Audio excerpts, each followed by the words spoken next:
Thank you for tuning in this week on Steve's Garage, where we're going to be replacing our Holley power valve. We're going to be changing it from a 3.5 to a 4.5 on our 69 Mustang with the Holley double pumper. Replacing the power valve on a Holley double pumper is extremely simple. Typically they'll only be here in the primary bowl. You won't have one in the secondary. To get to it, you're going to have to remove your fuel line from the front float, and these 4 screws, this should pull off, and you'll have access to this plate here, which the Holley power valve will be installed in.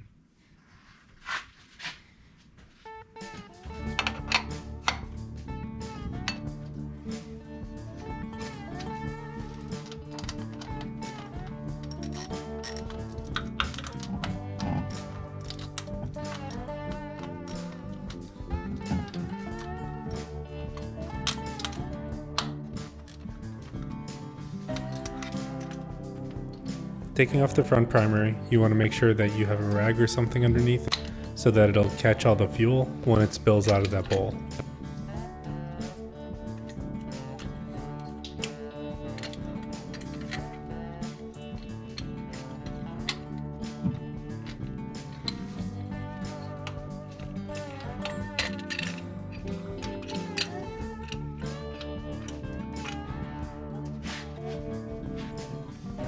If the plate is stuck, you can use a small flat-bladed screwdriver to pry it off to get that gasket to separate.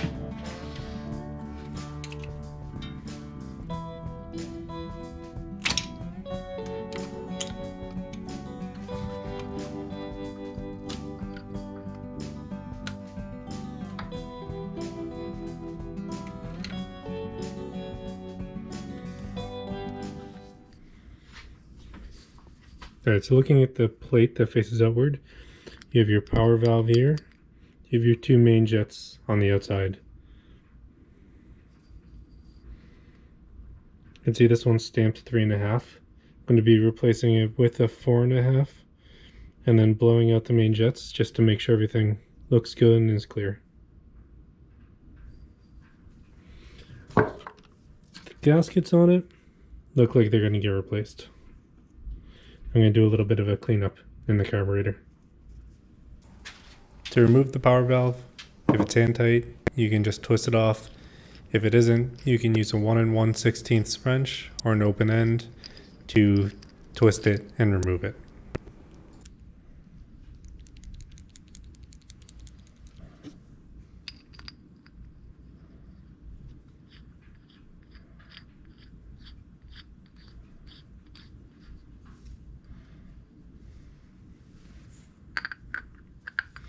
Using a 1 1/16 just to tighten it down.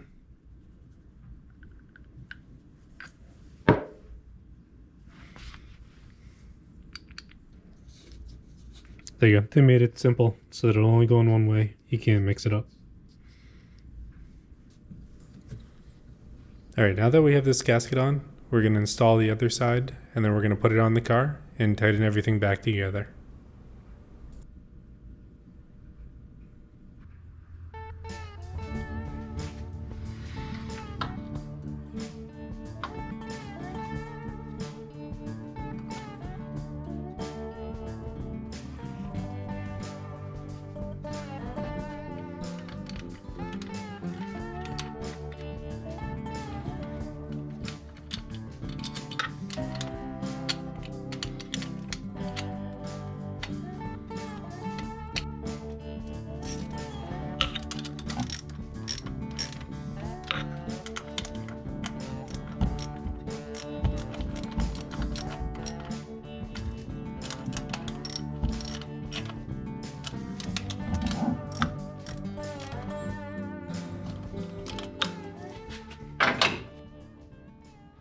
Alright, some things you need to look out for.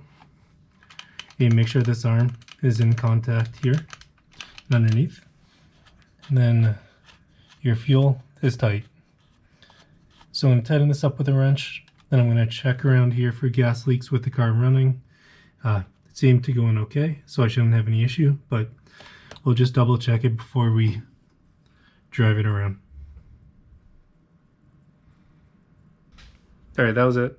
It literally took probably about 10 minutes to get the carb apart, to get the new power valve in, and then to get the carb back together. After you've done it a few times, you'll become a pro at it. It's really not that hard to do. So thanks for tuning in this week to Steve's Garage. Please subscribe for more in the future.